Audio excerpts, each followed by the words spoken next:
예, 감사합니다. 오늘 대동호래사 회사 소개를 맡게 된 이종익 이사입니다. 먼저 바쁘신 와중에도 저희 회사에 관심 가셔서 이렇게 시간 내주셔서 대단히 감사의 말씀을 드립니다.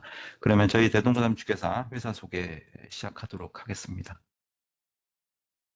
예, 먼저 저희 회사 대표이사님이신 최성근 대표님의 페이지입니다. 저희 대표님께서는 한약사이시고요. 그래서 그 인삼도 어떻게 보면 한약 약재 중에 하나이기 때문에 기본 한약재 그리고 뭐 인삼류를 비롯한 다양한 한약재에 대한 깊은 이해와 조예를 가지고 계신다고 보시면 될 것 같습니다. 먼저 회사 소개를 드리기 전에 저희 회사가 인삼류를 기본 그 주 원료로 하고 있기 때문에 인삼류에 대한 기본 설명을 한번 간단히 드리고 진행하도록 하겠습니다. 우리가 일반적으로 아는 인삼으로 통칭되는 것 중에는 사실은 기본으로 이제 그 밭에서 바로 캤을 때의 인삼을 보통 이제 수삼이라고 저희가 이제 업계에서는 말씀을 드리고요. 그 다음에 가장 이제 널리 알려진 인삼을 가공했을 때 1차 가공 제품으로서 홍삼이 가장 유명합니다. 홍삼은 밭에서 나온 수삼을 한번 쪄서 말린 삼을 이렇게 홍삼이라고 말씀을 드릴 수 있고요. 그러한 홍삼의 과정, 한번 찌고 말리고의 과정을 3회 이상 반복했을 때는 저희가 색깔이 점점점 이제 흑색으로 변하면서 까만색으로 변하는데 이랬을 때는 저희가 보통 흑삼이라고 표현을 합니다. 그래서 보통 3증 3포 이상, 그래서 보통 9증9포의 흑삼이라고 말씀드리고요. 다른 이제 백삼 같은 경우는 그냥 그 밭에서 나온 수삼을 다른 건조를 하지 않고 그대로 이제 햇볕에 말렸을 때 저희가 백삼이라고 표현을 하고요. 수삼을 홍삼보다는 약간 덜 표피째 물로 살짝 익혀서 이렇게 말린 삼을 태극삼이라고 하는데 겉은 약간 백삼과 비슷하지만 속은 홍삼과 비슷한 그런 류를 태극삼이라고 표현을 합니다. 그래서 이러한 네 가지 홍삼, 백삼, 태극삼, 흑삼이 수삼을 가공했을 때 네 가지 상품이라고 보시면 될 것 같고요. 인삼산업법에 이러한 네 가지의 삼의 형태가 규정되어 있습니다. 그래서 그런 홍삼, 백삼, 태삼, 흑삼의 1차 가공 상품으로도 뭐 판매가 된다든가 하지만 그러한 1차 가공 제품을 2차 가공 분말이라든가 농축액이라든가 뭐 추출액이라든가 그러한 또 2차 가공을 했을 때 저희가 2차 가공 상품으로도 요새 많이 출시가 되고 있습니다. 회사 소개 먼저 드리도록 하겠습니다. 대성구리삼은 인삼을 주 원료로 해서 원료성 제품도 많이 나가기도 하지만 완제품으로도 많이 제품이 출시가 되고 있습니다. 저희 대부분의 절반 이상의 제품은 사실 이제 OEM, ODM 전문 제조업체이기 때문에 일반 소비자분들이 대동구리삼을 조금 인식하기에는 조금 부족한 감이 없지 않아 있습니다만 홍삼을 만드는 인삼류를 가공하는 업체 중에서는 상당한 자리매김을 하고 있는 회사라고 보시면 될 것 같습니다. 홈페이지는 대동고래삼에서 생산하고 있는 제형의 제품들을 좀 나타내고 있습니다. 그래서 아까 말씀드렸던 홍삼, 태극삼, 백삼, 흑삼 등 이제 본삼류, 뿌리삼류의 제품을 비롯해서 농축액, 뭐 추출물, 스틱류, 파우치류, 분말, 전과절편, 차류라든가 캡슐류, 정제류에서 이런 거의 모든 제형의 제품들, 그러니까 인삼을 주 원료로 해서 만들 수 있는 거의 모든 제형의 제품들 플러스해서 다양한 인삼류가 주 원료가 아니더라도 다양한 건강기능식품, 일반 식품류를 통칭해서 만들 수 있는 설비와 연구개발 능력을 가지고 있는 회사라고 이해하시면 좋을 것 같습니다. 제가 말씀드리는 중간에 혹시 궁금하신 내용이 있으면 채팅창에 이렇게 멘트 날려주시면 제가 해당 내용의 답변을 뭐 그때그때 상황에 맞게 드릴 수 있도록 하겠습니다. 저희 대동굴삼식품은 2002년도에 설립이 되었습니다. 그리고 2013년 말에 코넥스 시장에 주식을 상장을 했고요. 올해 10년 차 넘게 코넥스 시장에 이렇게 주식이 거래되고 있습니다. 종업원 수는 저희가 한 170명에서 180명 정도 유지를 하고 있고요. 저희 회사는 6월 말 결산법입니다. 그래서 작년 6월에 매출 483억, 영업이익 51억을 기록했었습니다. 자본금은 29억을 기록하고 있고요. 저희 주주 구성은 저희 대표이사님과 특수관계인이 약 56% 정도를 가지고 있고요. 기관 투자자분들 그리고 개인 투자자분, 그리고 LG 생활건강이 주요 주주 구성으로 되어 있습니다. 예, 앞서 말씀드린 바와 같이 저희는 2002년도에 3월 대동 홍삼 주식회사 설립이 되었고, 이듬해 현재 사명인 대동물산 주식회사로 사명을 변경해서 저희가 21년째 이러한 사명으로 회사를 유지를 하고 있습니다. 2010년도에 GMP 인증 획득을 했고요. 2013년도에 코넥스 시장 상장, 그리고 2015년도에 저희가 자본금을 좀 증자를 했었습니다.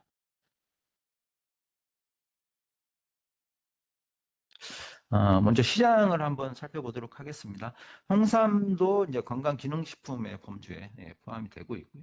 어찌되건 전 세계적으로 좀 수명이 연장되고 고령화되면서 건강기능식품 시장은 그 성장세가 계속 이어가고 있는 추세라고 보시면 될 것 같습니다. 또 하나 이제 국내에도 마찬가지로 건강기능식품 시장은 매년 5% 이상의 성장을 꾸준히 갖고 있는데, 그 중에서 그러니까 일반 식품도 있지만 건강기능식품 중에 홍삼 포션이 있고요.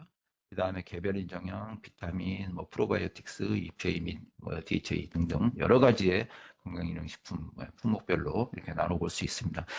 작년 2022년도 기준 식약처 기준으로 보면 그 중에서 국내 시장 3.3조 원 정도 되는데, 그중에 약 23.6% 정도가 홍삼이 1위로서의 자리를 차지하고 있습니다. 물론 과거에 비해서는 이제 홍삼의 포션이 조금 낮아지긴 했습니다만, 여전히 홍삼의 기본적인 시장은 가지고 있다라고 보시는 게 이해하기 편하실 것 같습니다. 전체적으로 전 세계적으로도 인삼 시장은 이렇게 점차적으로 이제 증가할 거라고 이제 판단이 되고 있고요. 대한민국에서는 이제 고려 인삼 품종으로서 나타내고 있고, 뭐 전칠삼이라든가 화기삼이라든가 전 세계적으로도 인삼의 종류는 많이 있습니다만, 고려 인삼이 대한민국에 생산되는 고려 인삼 품종 자체가 아무래도 그 인삼의 그 주요 지편 성분인 진세노사의 성분이 좀 많고, 그런 안정성이나 여러 부분에서 상당히 전 세계적으로도 좋은 평가를 받고 있는 것이 사실입니다. 다만 좀 아쉬운 것들은 이제 국내 시장으로 이제 한정되어 봤을 때는 인삼 생산량이라든가 재배 면적이 2010년 이후로서 약간 거의 횡보를 하고 있다라고 좀 보시면 될 것 같습니다.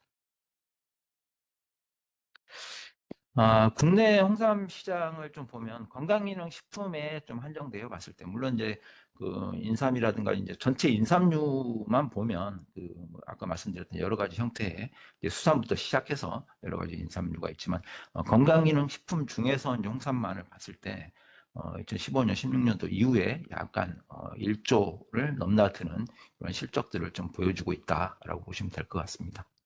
물론 그 전체적인 시장 점유율 입장에서 봤을 때는 한국인삼공사가 시장의 거의 60%, 70%를 가져가고 있고, 그 뒤를 이어서 뭐 농협홍삼이나 저희 대동그룹삼이나 여러 가지, 또한 이제 지역 전국에 11개 있는 지역 인삼농협이 또 그 시장을 좀 가지고 있고요. 기타 다양한 회사들이 인농삼류 제품을 이렇게 판매하고 시장을 가지고 있다라고 보시면 될 것 같습니다. 그렇다면 일반 소비자분들은 사실은 이제 대동물삼의 인지도가 조금 약하긴 하지만, 그래도 시장에서는 조금 그 위치를 차지하고 있는 대동물삼의 경쟁력은 어떤 것들이 있는지 잠시 살펴보도록 하겠습니다. 첫째로 어, 인삼류 가공업체를 봤을 때 사실은 원재료, 인삼에 대한 그 주 원료의 사실은 재료비 비중이 상당히 높은 축에 속하는 업종이라고 보시면 될 것 같습니다. 왜냐하면 그 농작물이면서도 기타 다른 이제 다른 농작물보다는 인삼이라는 것은 최소 4년근, 5년근, 6년근 이런 제품들 이제 최소 4년에서 6년을 키워야 되겠네요. 그리고 물론 전작지 관리, 그다음에 바로 인삼을 캤을 때 그 다음에 바로 또 연작을 할 수 없기 때문에 최소한 6, 7년에서 7, 8년 정도를 이제 이 밭에서 이 작물을 이제 재배해야 된다는 특성을 봤을 때 다른 작물보다 상대적으로 인삼류 가격이 조금 높습니다. 그래서 저희 회사 입장에서도 전체 매출액 중에서 제조원가가 차지하는 비중이 좀 높고, OEM, ODM이다 보니까 그 제조 원가 중에서도 주 재료비가 차지하는 비중이 상당히 높습니다. 이 말씀은 다르게 말씀드리면, 어떠한 원료를 구매를 잘할 것이냐, 그리고 그 원료를 가지고 부가가치가 높은 제품을 어떻게 만들 것인가가 상당히 중요한 업무라고 보시면 될 것 같습니다. 그래서 저희가 20년 넘게 이 업종을 유지하면서 다양한 그 농민분들 그리고 원료를 공급해 주시는 다양한 그 여러 농민분들과의 관계 더불어서 또한 이러한 수산, 이러한 원료는 어떠한 제품을 만들어야 수율이 높고 부가가치가 높겠다라는 그러한 저희가 노하우를 가지고 제품을 생산을 하고 있습니다. 두 번째는 저희 회사가 가지고 있는 핵심 기반 기술이 무엇이냐를 약간 설명을 드리겠습니다. 인삼을 가지고 인삼을 제조 가공하는 업체들은 상당히 많습니다. 규모의 이제 그 크고 작으냐의 뭐 차이는 있겠지만 상당히 많은 업체들이 있는데요. 대동고래삼처럼 밭에서 원료를 인삼 직접 수매해서 1차 가공을 하고 2차 가공을 해서 완제품까지 이렇게 소비자께 원스톱으로 이렇게 시스템을 가지고 있는 회사가 그렇게 상대적으로 좀 많지는 않습니다. 많지는 않은데 그럼에 있어서 인삼을 가공했을 때 무엇보다도 중요한 것들은 인삼을 만드는 회사가 무엇보다 중요한 것들은 여기 이제 제일 첫 번째 기술에는 것처럼 증삼 기술이 얼마나 중요하냐. 그러니까 백삼 같은 경우는 그냥 건조한다고 볼 수 있는데 증삼 기술은 삼을 찌는 기술이거든요. 그러니까 홍삼이나 흑삼은 삼을 쪄서 말린다고 봤을 때 얼마만큼 삼을 기본적인 잘 찌고 잘 말리느냐 가장 기초가 되고 기본이 되는 기술이지만 이런 부분들이 상당히 회사에 여러 가지 노하우가 엮여 있는 기술이라고 보면 될 것 같습니다.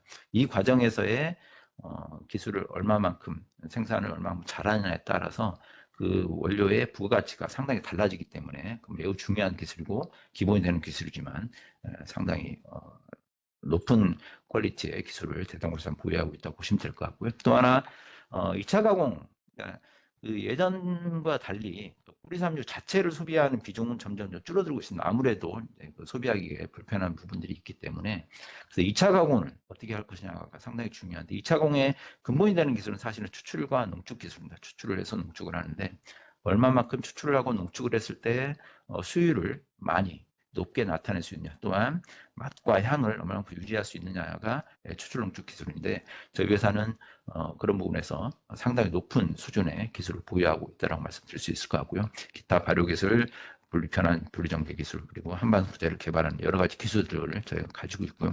향후에도 저희가 여러 기초 기술을 기반으로 해서 개별 인정 제품이라든가 이런 것들을 계속 개발을 진행을 하고 있습니다. 아까 말씀드린 농축액에 대해서 잠깐 설명을 드리겠습니다. 저희 회사는 다른 일반 회사랑 좀 다르게 기본적으로 물로 추출을 했을 때는 좀 맛은 부드럽지만 향도 좀 괜찮고 하지만 수율이 상당히 낮아지는 부분들이 있습니다. 대신 저희 회사는 주정, 알코올로 추출을 함으로 인해서 일반적으로 주정 추출을 했을 때 맛도 강하고 사실은 주정 향이 좀 나긴 하지만 수율은 조금 높지만 저희는 1차 분쇄를 해서 추출 농축을 하고 있기 때문에 맛도 부드럽고 향도 물로 추출한 거와 거의 비슷한 향을 내고 있으며 또한 수율 자체가 거의 상당히 높은 수율을 나타내고 있어서 이 부분은 원가의 절감 그리고 맛과 질이 상당히 좋기 때문에 시장에서 상당히 높은 품질로서 또 가격 경쟁을 가진 기술로서 저희 회사 농축액이 인정을 받고 있습니다.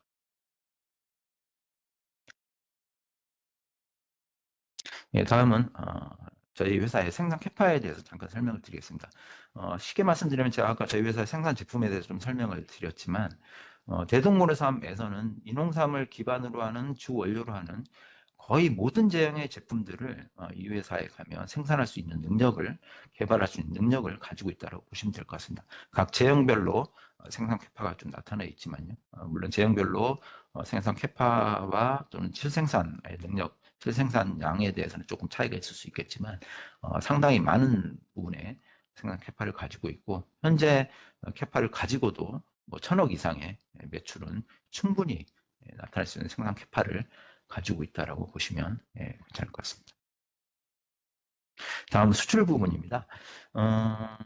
대동고래삼의 사실은 창업 목표 중에 상당 부분이 대한민국 수산품이 중에 여러 가지가 있지만 고려 인삼만한 어떤 그 특산품이 있겠느냐. 사실은 뭐 최근에 유행하는 뭐 김이라든가 여러 가지 제품들이 있긴 하지만 건강기능식품으로서 고려인삼만의 효능과 효과를 건강을 증진시키는 이러한 약재가 또는 식품이 없지 않느냐. 그래서 이러한 고려인삼의 우수성을 좀 전 세계에 좀 알리고자 회사가 설립된 목적 중에 하나입니다. 그래서 수출을 조금 더 많이 해야 되겠다라고 좀 생각을 해서 저희가 사실은 수출에도 많은 신경을 좀 쓰고 있지만 기대에는 여전히 조금 미치지 못하는 부분이 있습니다만 계속해서 수출에 조금 신경을 많이 쓰고 있습니다. 나라별로 사실은 제형에 조금 좀 차이점이 있습니다. 그러니까 선호하는 제형의 차이점이 있습니다. 우리나라 같은 경우에는 뭐 우리나라나 중국이나 이런 홍콩 쪽, 동남아시아 쪽은 사실 뿌리삼류, 눈에 보이는 인삼 형태가 보이는 이러한 제품들을 좀 선호하는 경향이 있지만 유럽이라든가 이제 미주 지역 같은 경우에는 캡슐이라든가 정제라든가 이제 섭취하기 편한 타입의 제형들이 상당히 인기를 끌고 있는 게 사실이고요. 또 하나 각 나라별로 사실은 규제 조건이라든가 이 제품 등록하는 여러 가지 그 어려움 등이 좀 다르기 때문에 이런 각 나라별로 좀 공략하기 어려운 부분들이 있지만 대동물에서 사실 다양한 제형 그리고 조금 다양한 나라에 수출을 하다 보니까 그러한 것들을 이겨낼 수 있는 능력을 보유하고 있다고 보시면 될 것 같습니다. 저희가 그래서 뭐 수출도 옆에 오른쪽에 그래프가 나타나 있지만 저희가 코로나 이전에 뭐 100만 불대, 200만 불대, 300만 불대 후반까지 갔다가 코로나 때 잠시 조금 주춤했었는데요. 작년에 저희가 직수출만 2023년 온기 그 카렌더 데이 기준으로 직수출만 540만 불을 기록했습니다. 그래서 작년 단위로 봤을 때 저희가 전체 매출액 중에 15%를 넘어가는 포션을 차지를 했습니다. 그래서 향후에도 수출에 대해서 조금 여러 가지 많은 신경을 좀 쓰려고 하고 있습니다. 저희 주요 수출 국가로서는 이제 홍콩, 홍콩은 역시 홍콩 통해서 중국 본토라든가 이렇게 동남아로 넘어가는 그 게이트 국가인 걸로 보시면 될 것 같고요. 홍콩, 베트남, 중국, 뭐 일본 이렇게 해서 아시아권 중심으로 저희 매출이 조금 구성되어 있습니다. 다음은 뭐 사업 구조입니다. 제품 유별로 구분을 했을 때 저희가 농축액 그리고 최근에 역시 이제 먹기 편한 가공유 제품으로서 이제 액상 차로 저희는 표현을 하고 있지만 스틱형 파우치, 이제 삼방향 파우치 또 이제 병 타입의 제품들, 이제 가공 제품들이 좀 저희 매출액에 좀 많은 부분을 차지하고 있고요. 그리고 또 하나 홍삼이라든가 백삼, 태흑삼, 흑삼류의 뿌리삼류 자체로도 저희가 20% 가까운 매출 구성비를 차지하고 있습니다. 그래서 인홍삼류를 중심으로 해서 다양한 제형의 제품들을 좀 안정적으로 포션을 좀 차지하고 있다. 그리고 여전히 저희가 사실 OEM, ODM의 비중이 상당히 많기 때문에 거의 저희 전체 매출의 주문 베이스로 봤을 때는 80% 가까이는 OEM, ODM입니다. 그리고 수출이 저희가 한 15% 정도, 연 단위로 봤을 때는 한 15% 정도 지금 거의 지금 차지하고 있고요. 나머지 소매, 특판 이렇게 가지고. 저희 주요 거래처로서는 네이처가든, 홍삼단, 그리고 베트남, 우리 VHP, 그리고 LG생활건강, 뭐 CJ제일제당, 휴럼 등등등 다양한 거래처가 저희와 거래를 진행을 하고 있습니다. 예, 다음 마지막 이제 실적 수치 말씀드리겠습니다. 저희가 연단위 매출로 봤을 때 분기 회계 단위 기준으로 말씀드리겠습니다. 19년도 6월 달에 560억, 그리고 코로나 발생했을 때 저희가 그때 마감했을 때 574억까지 저희가 매출 기록했었습니다. 근데 코로나 이후 2021년 6월 결산에 514억, 470억 조금 떨어졌고요. 작년 6월에 저희가 483억 정도의 매출을 기록을 했었습니다. 작년 반기 기준으로 작년 2023년 7월부터 12월까지는 저희가 242억 정도 해서 예전 분기에 비해서 살짝 이제 조금 매출이 좀 하락한 부분이 있고요. 이번 6월 결산에는 예전과 비슷하거나 약간 소폭 하락한 매출을 좀 나타낼 걸로 예상을 좀 하고 있습니다. 전체적으로 이제 내수 경기가 지금 너무 지금 안 좋기 때문에 대동물산뿐만이 아니라 전체적인 건강기능식품 일반 식품 회사들이 매출이 예전에 비해서 소폭 좀 감소하고 있는 것으로 좀 나타나고 있습니다. 그래서 저희가 이런 매출을 좀 타개할 수 있는 방안으로 인삼류만이 아니라 다른 다양한 그 소재의 제품들, 뭐 비타민이 됐건 여러 가지 소재, 또 하나 또 기존에 해오지 않았던 좀 제형의 제품들을 좀 개발을 하고 시장에 출시함으로써 기존에 조금 마이너스된 요소를 플러스 요소로 좀 전환시키고자 지속적인 노력을 좀 하고 있습니다. 수익성도 마찬가지로 저희가 매출액은 말씀드렸다시피 560억, 70억까지 갔다가 저희가 작년에 480으로 좀 떨어지긴 했습니다만 영업이익 작년에 상당히 좋은 폭으로 증가를 좀 했었습니다. 그래서 매출액에 처음으로 저희가 10%를 넘는 영업이익을 좀 기록을 했었는데요. 이러한 요인들은 사실은 인삼류 소비 자체가 조금 이제 떨어지다 보니까 저희의 주 원료인 인삼 가격이 조금 이제 하락한 영향을 좀 받은 부분들이 있습니다. 그래서 대동호삼은 사실 B2B 중점 회사이기 때문에 매출이 올라가면 그만큼의 매출 증가분이 사실 이익단으로 자연스럽게 조금 연결되는 좀 효과가 있습니다. 대신 올해는 조금 매출액이 조금 예전 작년 기수에 비해서 조금 떨어질 걸로 예상되기 때문에 작년에 비해서는 조금 이익률이 조금 하락하지 않을까라는 좀 예상을 좀 하고 있습니다.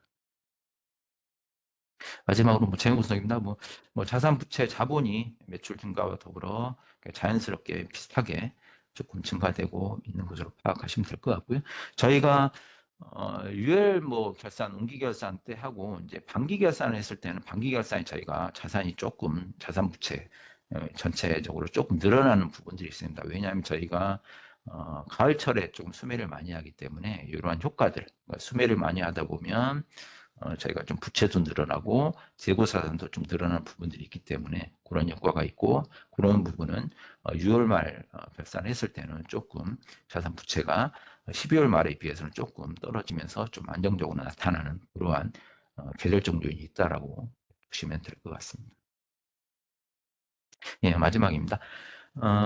저희가 코넥스에 상장한 지가 10년이 조금 넘었고요. 그래서 빨리 코스닥으로 2년 상장을 해야 되는 저희가 좀 목표도 가지고 있고 합니다. 다만 그 전에 2017년도 이런 때쯤 저희가 조금 도전을 많이 했었어야 되는데 아무래도 이 건강기능식품 그리고 또 하나 사실 인삼류를 상당히 많이 하는 소비층이 그러니까 고객층이 해외 관광객이라고 또 볼 수가 있습니다. 특히나 이제 중국 관광객들이 뿌르삼류를 상당히 좋아하기 때문에 면세점이라든가 이런 부분들이 있습니다. 대신 2018년도에 사드 영향 때문에 이제 중국 관광객이 상당히 줄어들었고 코로나 이후로 또 이제 관광객들이 전면 거의 금지됐다시피 하니까 그러한 외부적인 요인에 의해서 저희 회사 매출액이 조금 영향을 좀 받는 부분들이 있어서 저희 회사 매출도 마찬가지로 좀 줄어든 부분이 있었고 거기에 관련돼서 여러 가지 회사 이익률이 좀 줄어든 부분들이 있습니다. 향후에는 그런 외재적인 요인보다는 조금 내부 역량을 좀 강화하고 다양한 그 이외의 수출을 좀 활성화하고 유통 채널도 좀 다양화하고 그리고 아무래도 생산에 강점 있는 회사이기 때문에 생산 효율을 조금 높여야 되는 지속적인 목표를 가지고 진행을 하도록 하겠습니다. 예, 오늘 업로드해 드린 자료는 오늘 저희가 뒤에서 다시 한번 그 공시를 드릴 예정이고요. 이러한 내용으로 오늘 설명을 간단하게 좀 마치도록 하겠습니다.